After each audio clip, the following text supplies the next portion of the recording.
आज बात करेंगे हम characteristics of a good research and ideal research. एक रिसर्च की विशेषता पर बात करेंगे, कैरेक्टरिस्टिक्स पर बात करेंगे। और जब भी कैरेक्टरिस्टिक्स की बात करते हैं तो हम आइडियल स्टेट में बात करते हैं। तो देखिए, सबसे पहली बात तो ये है कि एक रिसर्च को डायनेमिक होना चाहिए। डायनेमिक का मतलब होता है गतिशील। गतिशील इसका अर्थ ये हुआ धारा प्रवाह, यानी जिसमें जो रुका ना, जिसमें प्रवाह हो। मतलब कहने का अर्थ ये है कि शोध, ये जो जगत है ना, ये शोध के कारण ही आपको आज ऐसा दिखाई दे रहा है। जो भी सुख सुविधा आप भोग रहे हैं, जितनी भी ज्ञान उपलब्ध है, सब रिसर्च के कारण ही हुआ है। तो ऐसा तो नहीं है ना कि रुक गया, ये रुका तो नहीं है ना। अभी अनेक रहस्यों का खुलना बाकी है इस जगत में। ये जगत जो है अनेक रहस्यों से भरा हुआ है और शोध करके हम उसे सामने लाते हैं। तो रुका तो नहीं ना ये तो गतिशील है। हमारे बाद जो आएंगे वो बहुत काम करेंगे, पॉसिबिलिटी उनके लिए भी है। हमसे पहले जो कर लिए और हम जो कर रहे हैं उसमें नयापन है, एक प्रवाह है। तो ज्ञान जो हम शोध के माध्यम से प्राप्त करते हैं वो ज्ञान गतिशील होता है, ध्यान रखिएगा। तो शोध की भी, रिसर्च की भी पहली और सबसे इंपॉर्टेंट कैरेक्टरिस्टिक्स होती है कि शोध डायनेमिक हो। उदाहरण के माध्यम से समझिए। 2G आया, घूम रहा था ऐसे ऐसे। फिर 3G आया तो थोड़ा तेज हुआ। फिर 4G में डायरेक्ट यूट्यूब देखने लगे। फिर 5G मतलब तो समझिए कि कमाल ही हो गया। तो ये सब जनरेशन है। तो वैसे ही ज्ञान के भी जनरेशन होते हैं। ज्ञान भी उसी तरीके से अपने आप को अपडेट करता रहता है। तो अपडेशन लिख लीजिए, गतिशीलता में अपडेशन, यानी कि बदलते समय, बदलते समाज और बदलते परिवेश में शोध जो है गतिशील होना चाहिए। क्या मैं ये अपनी बात समझा पाया? तो पहली विशेषता तो ये। दूसरी विशेषता रिसर्च की कि ये साइंस भी है और आर्ट भी है। कल तो साइंस के बारे में बता दिए थे, आज बताना उतना उचित नहीं समझता हूं, नहीं तो रिपीटेशन होगा बात का। साइंस, चलिए एक बार बता भी दूं, नए लोग जुड़े हैं, एक दो लोग। साइंस का मतलब होता है जिसमें सिस्टम हो, जिसमें लॉजिक हो, जो डेटा पर बेस्ड हो और जो प्रैक्टिकल हो। ये तीन बात, चार बात याद रखिए। अब हम आर्ट की बात नहीं किए थे।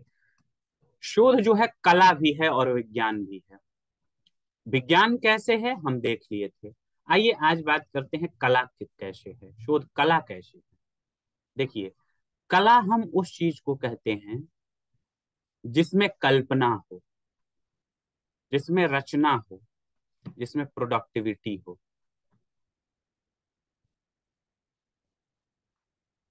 यानी जिसमें कल्पना हो, रचना हो, और जो पैदा करें, जनरेट करे, प्रोडक्ट करे नई नई चीजों को। अगर ये चीजें हैं किसी विषय में तो उस विषय को हम कला कहते हैं। आप देखिएगा, पेंटिंग का कोई निर्माण करता है, पेंटिंग बनाता है, तो उसके कितने इंटरप्रिटेशन हो सकते हैं, कितनी कल्पनाएं हो सकती है। कोई कविता लिखता है तो अनंत काल तक उसकी अलग अलग परिवेश में अलग अलग तरीके से उसकी हम व्याख्या करते हैं। तो उसमें रचना शक्ति है ना, विचारों की रचना शक्ति है ना, कल्पना शक्ति है ना, नए आइडियाज को जनरेट करने की शक्ति है ना, पावर है ना। इसीलिए तो कला के अंतर्गत आता है। तो रिसर्च की भी आइडियल कैरेक्टरिस्टिक्स ये है कि उसमें प्रोडक्टिविटी हो, उसमें जनरेट करने की क्षमता हो, और जो कल्पना शक्ति पर आधारित हो। इमेजिन जो है नहीं, लेकिन हम कल्पना कर लिए। बात आ रही समझ में ना? तो इसलिए ये क्वालिटी हमें शोध में भी मिलता है। तो हम कह सकते हैं कि शोध जो है एक कला भी है। तीसरी बात देखिए, अब तीसरी बात रिपीटेशन होगा बेस्ड ऑन डेटा। चूंकि हम आज रिकॉर्डिंग चालू किए हैं, तो अगर ये यूट्यूब पर जाएगा तो लोग कहेंगे कि वह देखो कैसा बता रहा है छोड़ छोड़ करके। तो ये जो है ना बेस्ड ऑन डेटा, आंकड़ों पर आधारित होता है। कल भी बात किए थे, लिख लीजिए, आंकड़ों पर आधारित होता है ये। चलिए, अच्छा मैं मिटा दिया, कोई गलत तो नहीं किया ना? आप कहिएगा तो मैं तुरंत ला दूंगा, कंट्रोल Z ही तो केवल करना है। देखिए टेक्नोलॉजी कितना फास्ट और कितनी अच्छी। आप लोग लिखते चलिए। ये बच्ची नई वो क्या नाम है उसका, रेनू, रेनू है। ठीक है, चलो आप अगर हो तो नोट करते चलना। ठीक है। अगली बात, चौथी बात जो होगी, पर्पसिव होता है। देखिए रिसर्च जो है ना उद्देश्यपूर्ण प्रक्रिया है, उद्देश्यपूर्ण प्रक्रिया है, पर्पसिव है। Research is a purposive activity, यानी किसी उद्देश्य को ध्यान में रखकर और कोई टारगेट को ध्यान में रखकर हम करते हैं। हमारा कुछ लक्ष्य होता है, कुछ उद्देश्य होता है, और उसको पूरा करने के लिए, उसको पाने के लिए हम रिसर्च करते हैं ना।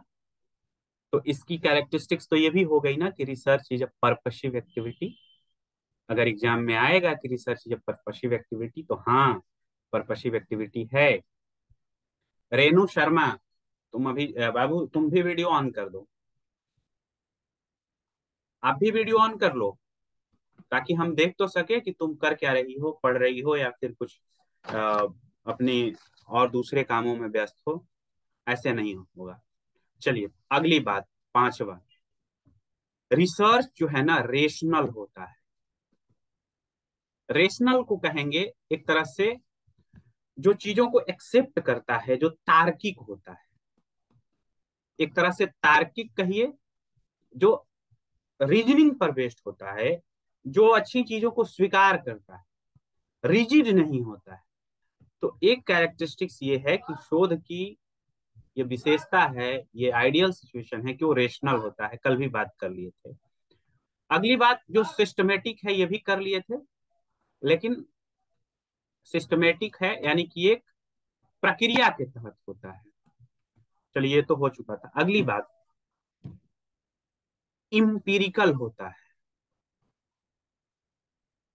रेशनल और इम्पीरिकल दोनों होता है। देखो रेशनल का तो मतलब हो गया ना तर्क पर, और इम्पीरिकल का मतलब होता है अनुभव, जो आपके एक्सपीरियंस पर बेस्ड होता है। एक बात मैं आपको समझाऊं, थोड़ी सी बात समझ भी लीजिए। इस दुनिया में ज्ञान दो ही तरीके से आता है हमारे पास, एक है तर्क और दूसरा है अनुभव। ये दो तरीके हैं ज्ञान की प्राप्ति का, और दोनों में से किसी एक पर नहीं किया जा सकता है। दोनों को प्रयोग करके ही रियल ज्ञान प्राप्त किया जाता है, क्योंकि ये संभव नहीं है कि दुनिया की सारी चीजों को आप स्वयं अनुभव करें। ऐसा है क्या? पूरी दुनिया के सबको आप अनुभव कर सकते हैं क्या? अनुभव का मतलब होता है नहीं सर। जिसे आंख से देख सके, कान से सुन सके, स्पर्श कर सके, टेस्ट कर सके। यानी हमारे जो अंतर चक्षु है, जो हमारी जो ज्ञान इंद्रियां हैं, उससे अनुभव करके हम ज्ञान की प्राप्ति करते हैं। तो ये तो जरूरी नहीं है ना कि दुनिया में जो भी ज्ञान है सबका अनुभव हम स्वयं कर सके, ये तो जरूरी नहीं है ना। तो फिर क्या आता है? फिर तर्क आता है, फिर लॉजिक आता है। एक बात बताइए, बिल्ली के चार पैर होते हैं, इसको जानने के लिए क्या दुनिया की सारी बिल्लियों को आप देखेंगे तब मानेंगे क्या? नहीं ना। अनुभव किए, एक बिल्ली देखे चार पैर, दो बिल्ली देखे उसके भी चार पैर, तीन अलग अलग, मतलब हम देख लिए कि जितनी भी बिल्लियां हैं जो हम देखे, हमारा जो सैंपल है उसके चार पैर है। तो एक हम लॉजिक लगा लिए कि ओ, इसका मतलब ये होता है कि दुनिया की जितनी बिल्ली हैं सबके चार पैर होते हैं। तो अनुभव तो किए हम, लेकिन फिर इस ज्ञान की प्राप्ति के लिए कि दुनिया की सारी बिल्लियों के चार पैर होते हैं, अनुभव तर्क भी लगाए। तो इसीलिए एक आइडियल रिसर्च इम्पिरिकल भी होता है और रेशनल भी होता है, लॉजिकल भी होता है। क्या मैं अपनी बात समझा पाया आपको? ज्ञान की प्राप्ति कितने तरीके से? दो तरीका है। कौन कौन? आप बोलिए, माइक ऑन करके आप बोलिए, हम यही हैं। तार्किक और तार्किक और अनुभवजन्य। ठीक है। Empirical empirical. हाँ, इम्पिरिकल एंड रेशनल। अगली बात करें। Yes sir. हम्म, अगली कौन सा नंबर क्या होगा? मैं नंबर भूल गया, कौन सा नंबर लिख रहा 8 नंबर होगा सर। था? 8 नंबर होगा। जो भी नंबर होगा आप नंबर नोट कर लिएगा। सर ऑब्जेक्टिव फर्स्ट होता है है। डायनामिक। अरे ठीक है, ठीक है, ठीक है। आप अगला अगला नंबर लिख लीजिए। नेक्स्ट नंबर 8 या 9 जो भी होगा। देखिए ऑब्जेक्टिव, इसको समझने के लिए थोड़ी सी मैं आपको समझाना चाहता हूँ। देखिए दो कंसेप्ट होता है, एक होता है ऑब्जेक्टिव और दूसरा होता है सब्जेक्टिव। ऑब्जेक्टिव का मतलब होता है वस्तुनिष्ठ, और सब्जेक्टिव का मतलब होता है व्यक्तिनिष्ठ। ठीक है। अब इन दोनों बात को समझिए पहले, तब आप देखिए। ऑब्जेक्टिव का मतलब जो वस्तु में निहित है, जो वस्तु के गुणों में निहित है। और सब्जेक्टिव का मतलब जो व्यक्ति में निहित है, जो पर्सन में निहित है। मतलब ये हुआ कि जो यूनिवर्सल है, जो हर जगह एक ही जैसा हो, जिसका रिजल्ट एक जैसा है, उसको ऑब्जेक्टिव कहेंगे। लेकिन हम अलग अलग चीजों को अलग अलग व्यक्ति अलग अलग नजरिए से तो देखता है ना। यानी जो व्यक्ति का खुद का मत होता है वो सब्जेक्टिव होता है, क्योंकि वो व्यक्ति में निहित है। लेकिन जैसे ये पेन है, इसको क्या कहेंगे, पेन मान लीजिए, ये कलम, ये पेन है। ये पेन मेरे लिए भी पेन है, आपके लिए भी पेन है ना। सुरभि के लिए भी ये पेन है, और रेनू जो छुप कर बैठी है इसके लिए भी पेन है। सबके लिए पेन है। यानी पेन ये लिखता है, इस लिखने की क्वालिटी जो है इस वस्तु में निहित है। तो ये कलम है, इससे लिखा जाता है। ये बात ऑब्जेक्टिव हो गई, क्योंकि इसके गुणों के आधार पर हम कह रहे हैं। लेकिन हम इसकी व्याख्या अपने अपने तरीकों से भी कर सकते हैं। कर सकते हैं ना। पावर है, कहना कलम की ताकत। कलम एक ताकत है। कलम से तुमको बर्बाद कर देंगे, क्या बात करते, तुम्हें कलम से ही बर्बाद कर देंगे। हैं, don't spoil me with your pain. जाके किसी अधिकारी से कहिए कि देखिए अपने कलम से मुझे बर्बाद मत करिए, नहीं तो मैं भी अपने कलम से आपको बर्बाद कर दूंगा, दूंगी। ये व्यक्तिनिष्ठ बात हो गई। तो जो व्यक्ति अपने से कहता है, अपने आधार पर कहता है, वो व्यक्तिनिष्ठ होता है। लेकिन जो वस्तु के गुणों के आधार पर करता है, क्वालिटी के आधार पर करता है, तो वो वस्तुनिष्ठ हो गया, ऑब्जेक्टिव हो गया। अब मुझे आप बताइए, रिसर्च आप अपने लिए करते हैं कि पूरे समाज के लिए करते हैं? पूरे समाज के लिए। तो ये कैसा होना चाहिए, व्यक्तिनिष्ठ की वस्तुनिष्ठ? वस्तुनिष्ठ। वस्तुनिष्ठ। तो बात समझ में आ गई नहीं? आ गई ना? कि अगर आपसे कोई पूछे कि रिसर्च ऑब्जेक्टिव होता है कि सब्जेक्टिव, तो क्या कहेंगे आप? ऑब्जेक्टिव होता है। ठीक है। हाँ, बस मैं यही समझाना चाह रहा था, आप यही समझे ही हो। एक बात और ध्यान रखिए, आदर्श स्थिति में, आइडियल वे में, कुछ भी, थोड़ा सा ये और ऊपर की बात है, ज्ञान के थोड़ी से और भी ऊपर का लेवल है। कुछ भी ऐसा दुनिया में नहीं है जो 100% ऑब्जेक्टिव होगा, और कुछ भी ऐसा दुनिया में नहीं है जो 100% सब्जेक्टिव होगा। जैसे उदाहरण के लिए ध्यान से समझिए, 100% ऑब्जेक्टिव होने के लिए पूरी दुनिया के नजर में वो उसका वही क्वालिटी होनी चाहिए, एक ही होनी चाहिए, तब तो 100% होगा। और 100% सब्जेक्टिव होने के लिए हर व्यक्ति का अपना अपना मत होना चाहिए, किसी का मत किसी से मिलना नहीं चाहिए। सोचिएगा जरा, थोड़ा सा और ऊपर उठ के सोचिए कि कोई बात अगर मैं कह रहा हूं और वही बात कोई दूसरा कह रहा है, तो उसमें भी तो ऑब्जेक्टिविटी का गुण आने लगा। इसलिए एक ये भी सिचुएशन है कि दुनिया की कोई भी चीज, कोई भी ज्ञान, कोई भी विचार 100% ना ऑब्जेक्टिव होता है और 100% ना सब्जेक्टिव होता है। ये बीच का मामला है, ठीक है। तो लेकिन रिसर्च की आइडियल सिचुएशन क्या है, हम चाहते क्या है कि जो मैं रिसर्च करूं वो समाज के लिए करूं ना, जो अधिक से अधिक लोगों को, लोग उसे एक्सेप्ट करें ना। तो इसके जड़ में, इसके प्रकृति में ऑब्जेक्टिविटी निहित है कि नहीं, है ना। इसलिए उसकी क्वालिटी होती है, रिसर्च की एक क्वालिटी होती है कि वह ऑब्जेक्टिव हो, सब्जेक्टिव नहीं हो। आप सब्जेक्टिव लिख के गलत काट दीजिए, ऑब्जेक्टिव लिख के सही कर दीजिए। अगला, रिप्लिकेबल हो। देखिए, रिप्लिकेबल का मतलब होता है अनुकरणीय। शोध ऐसा होना चाहिए जिसका अनुकरण किया जा सके। रिप्लिकेबल हो यानी कि आपका किया हुआ ज्ञान दूसरों के लिए भी अनुकरणीय हो, दूसरे भी उस पर विश्वास कर सके, दूसरों के लिए फेवर कर सके, समाज के लिए हितकारी हो सके। और ध्यान रखिए, जैसे ही उससे बेहतर ज्ञान आ जाए तो फिर अपन आपका ज्ञान अपडेट हो जाना चाहिए।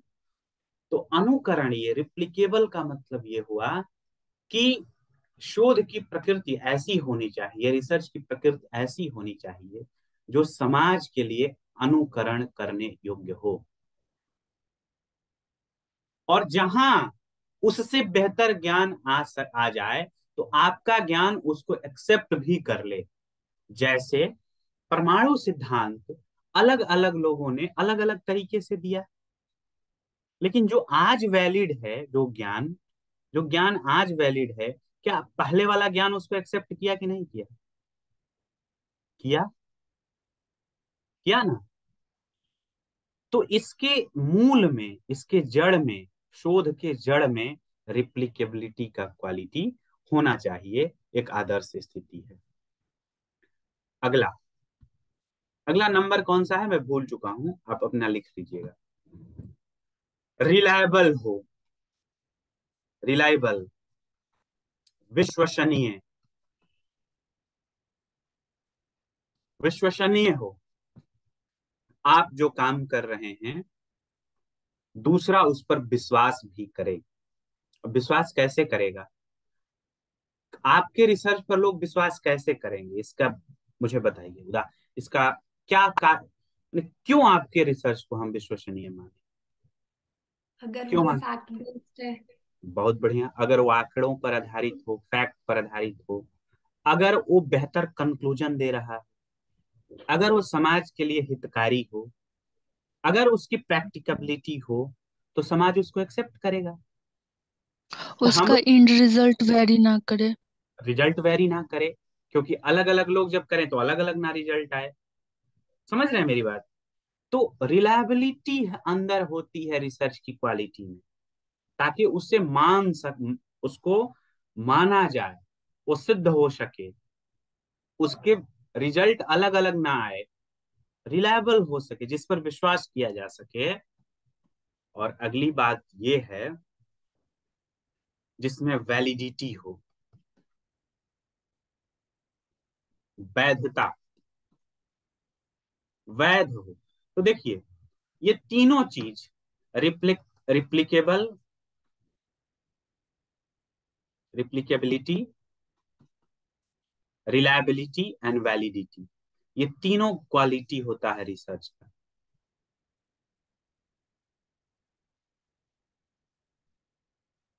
तीनों ये क्वालिटी, रिलायबल, वैलिड एंड रिप्लिकेबल। आगे चलें, अगली बात करें। अगली बात ये कहूं कि शोध ऐसा होना चाहिए जो आगे के रिसर्च के लिए भी पॉसिबल वे आपको बताए, जो शोज पॉसिबल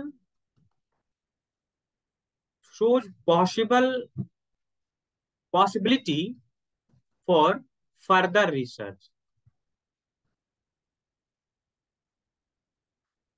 देखिए, आपका रिसर्च एंड नहीं होता है, ज्ञान का अंत नहीं। इसलिए हर एक शोध में आगे और क्या किया जा सकता है, सजेशन लास्ट में हम खोल देते हैं अपने रिसर्च को कि ये भी हो सकता है, ये भी हो सकता है, ये भी हो सकता है, और क्या क्या हो सकता है इस फील्ड में। क्योंकि देखिए, शोध बहुत ही एक आइडियल सिचुएशन ये भी है कि आप जो ज्ञान उत्पन्न करते हैं तो आपका ज्ञान बहुत बहुत बड़ा, आप किसी बड़े समस्या को हल करने के लिए नहीं, एक आइडियल ये बात होता है कि छोटा हो, छोटा ऑब्जर्वेशन हो, क्योंकि समय संसाधन सबके अंतर्गत करना है। तो दुनिया की हर एक बात आप ही तो नहीं कर लेंगे ना, कुछ औरों के लिए भी छोड़ेंगे ना। लेकिन कैसे छोड़ेंगे? बंद करके छोड़ेंगे। इसलिए जो भी बेहतर शोधकर्ता हुए हैं वो ये बात लिखते हैं और ये बात करते हैं कि हमारा कंक्लूजन ये तब तक मान्य है जब तक कि इससे बेहतर कोई ना आ जाए, इससे अपडेट नॉलेज कोई ना आ जाए। जिस दिन अपडेट नॉलेज आ जाएगा तो दूर अपडेट वाला माना जाएगा।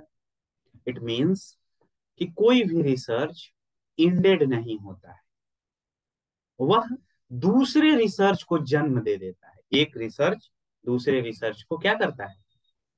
जन्म देता है। मैं बात ठीक से समझा पा रहा हूँ और आप ठीक से समझ पा रहे हैं, या फिर मैं केवल बकवास ही कर रहा हूँ?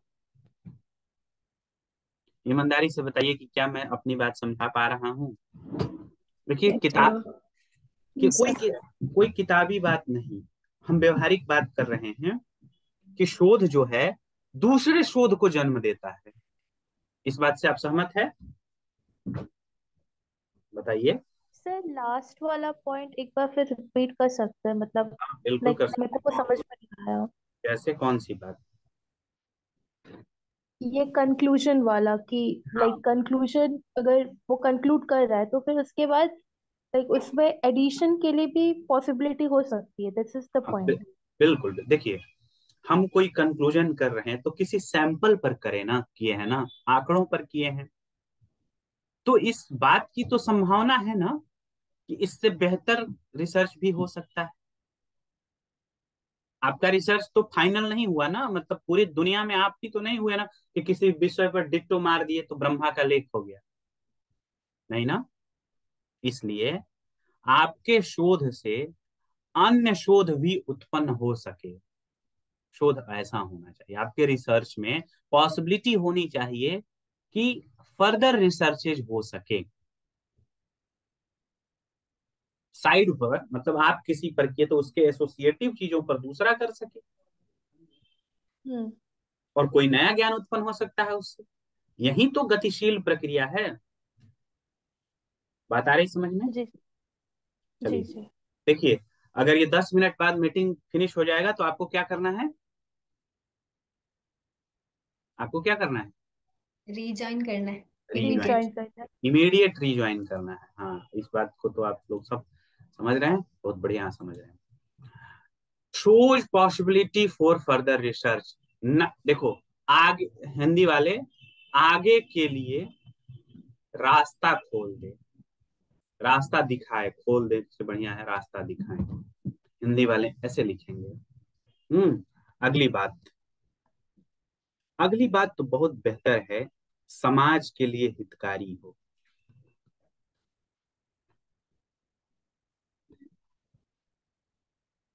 यानी कि इसको कैसे कहेंगे इंग्लिश में? Beneficial for the society, helpful for the helpful for the society. एक सोशल एक्टिविटी है। Research is a social activity. समाज के लिए ऐसा शोध होना चाहिए जो समाज को कुछ नया दे सके, कुछ नया दे सके। ठीक है। और अगली बात बहुत महत्वपूर्ण, ये अंडर द गाइडेंस होता है या सुपरविजन में होता है। शोध हमेशा निर्देशन में होता है, ध्यान रखिएगा। इंडिपेंडेंट भी होता है ना, उसमें भी कोई ना कोई निर्देशन होता है। यानी आप जब, और खास करके एकेडमिक रिसर्च की बात कर रहा हूं मैं, जो हम लोग करने जा रहे हैं और कर रहे हैं, आप लोग जो करेंगे, ये किसी ना किसी के निर्देश में होता है। आपका कोई सुपरवाइजर होता है, आपका कोई गाइड होता है, उसके निर्देशन में शोध होता है, क्योंकि आपसे अनुभवी व्यक्ति है वो। जो गलतियां उसने किया वो आपको बचाएगा कि आप वो गलती ना करें। अगर आप वही गलती कर रहे हैं या घिसी पिटी बातों को कर रहे हैं तो वो रिपीटेशन होगा। And repetition is not a knowledge. If you repeat something, it means you are totally wasting the time and money of the institution, of the agency, of yourself. Time तो आपका है, समय तो आपका है। तो अगर आप घिसी पिटी बातें, जो बातें पहले हो चुकी हैं, आप उसी पर काम कर रहे हैं, तो ये तो फिर समय और संसाधन की बर्बादी हुई ना। लेकिन रिसर्च क्या करता है? What is research? Add some new knowledge with existing knowledge. तो फिर वो पर्पस तो पूरा नहीं हुआ ना। That's why, to avoid this types of circumstances, we do our research under the guidance, under the supervision of any supervisor, any guide, any mentor. बात आई समझ में? अब एक बात समझिए, घोड़ा गाड़ी देखे हैं आप लोग? घोड़ा गाड़ी, घोड़ा की गाड़ी अब तो बड़ी कम हो गई है। उसके आंख के सामने कुछ ऐसा लगाया जाता है, ऐसा लगाया जाता है। क्यों? ताकि घोड़ा ध्यान न डिस्टर्ब। भटके, ध्यान न भटके। तो घोड़ा का अपने लगा लेता है, नहीं। लगाते हैं सर। उसको लगाया जाता है। यही रिसर्चर का, निर्देशक जो होता है आपका, काम करता है, आपको आगे का रास्ता दिखाता है। क्योंकि रिसर्च जब आप करने चलते हैं ना, एक व्यवहारिक बात भी बता दे रहा हूं मैं, जो फील करता हूँ, बहुत भटकाव आता है। ये उम्र भी ऐसी है, ये समय भी ऐसा है, ऐसी है, और ये फिजा भी ऐसी है, ये माहौल भी ऐसा है। इसमें बहुत तमाम तरह के भटकाव आपको मिलेंगे। मन करेगा कि ये भी सही है, वो भी सही है, ये भी सुन लो, वो भी सुन लो, वो भी देख लूं, ये भी देख लूं, क्या कर दूं। दुनिया का हर रिसर्चर जब आता है रिसर्च में ना, तो लगता है कि बाप रे बाप, ऐसा रिसर्च करूंगा ना कि पूरी धरती डगमगा जाएगी, एकदम कुछ नया खड़ा कर देंगे। और जैसे ही 1-2 साल पढ़ता है ना, उसको अपने औकात का पता चल जाता है कि बाबू तुम कितने में हो, कितने पानी में हो। ये जगत अनंत रहस्यों से भरा है, और एक से एक वीर यहाँ पर बैठे हैं। इसलिए एक निर्देशक की आवश्यकता होती है, जो आपको भटकाव से बचाए, जो आपको आगे का रास्ता दिखाए कि अब क्या करें। ये कर लिए तो अब क्या करें? अच्छा, ये भी कर लिए तो ये गलत है, इसको ऐसे ना करके ऐसे करो। तो वो वही होता है निर्देशक, जो आपको रास्ता दिखाता है। तो मैं ये बात जो कहा कि अंडर द गाइडेंस होता है, क्या इस बात से आप सहमत हैं? पूरी तरह 100% सहमत हैं? बिल्कुल सहमत होना चाहिए। देखिए, अपवाद तो हर चीज में है। कुछ को आप कहेंगे कि सर, हमने तो कुछ ऐसा सुना है कि लोग अचानक खोज कर दिए। भाई, डिस्कवरी में और रिसर्च में अंतर होता है, होता है ना? जो लोग कुछ नया कर दिए ना, वो डिस्कवरी है, वो रिसर्च नहीं है। क्योंकि research based on information, based on data होता है।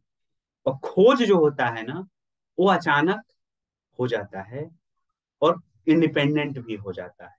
तो first you differentiate between the discovery and research. Research is done under the guidance, under the supervision. You may discover anything without the help of guidance. कुछ खोज सकते हैं, जैसे आग का खोज हो गया, आग का खोज हो गया, पहले से कोई गाइड थोड़े कर रहा था, आग मिल गया, भारत की खोज हो गई। ऐसा थोड़ा है कि भारत भटका भुला हुआ था, किसी ने चला, आग पहुंच गया भारत में। तो डिस्कवरी और रिसर्च में कंफ्यूज नहीं होना है। रिसर्च हमेशा निर्देशन में होता है। मैं अपनी बात समझा दिया। तो आज इस टॉपिक में जी हम लोग ये सर। जी इस टॉपिक में हम लोग पढ़े what is the characteristics of a good research. एक क्वेश्चन ध्यान रखिएगा, हमेशा इससे पूछता है आपके एग्जाम में। जब अगली बार हम ज्वाइन करेंगे वहीं 1 मिनट बाद, तो हम पढ़ेंगे स्टेप्स ऑफ रिसर्च। तो 1 मिनट में आपका अगर कोई डाउट है, कोई गिला है, कोई शिकायत है, कोई कुछ गिला शिकायत शिकवा प्रश्न पूछना है तो पूछ लीजिए, अन्यथा फिर से सर ज्वाइन एक करिएगा। पॉइंट ऐड कर सकते हैं, हाँ it should be cost effective. हाँ, समय और संसाधन को ध्यान में रख के लिख लो, ये भी कल तो बताए ही। ठीक है, जो समय और संसाधन कॉस्ट इफेक्टिव होना चाहिए। Is a good characteristics of good research. तो कितने पॉइंट हो गए टोटल? टोटल पॉइंट कितने हो गए? 16 and that is not the end point. आगे और भी बनाया जा सकते हैं, बनाए जा सकते हैं पॉइंट, और भी लोग और भी कुछ कर सकते हैं। लेकिन हम लोग एक सिलेबस के तहत पढ़ रहे हैं और एक प्रक्रिया के तहत पढ़ रहे हैं, एग्जाम के पॉइंट ऑफ व्यू से पढ़ रहे हैं। That is enough for your examination. सब मैं ही बता दूं, कुछ अपने से आप लोग नहीं करेंगे, अपने से भी पढ़िएगा। आइए अगली बार जब ज्वाइन करिएगा अभी तुरंत, तो हम पढ़ेंगे स्टेप्स ऑफ रिसर्च, शोध के सोपान। ठीक है, आप ज्वाइन करिए, आप छोड़ सकते हैं इसको।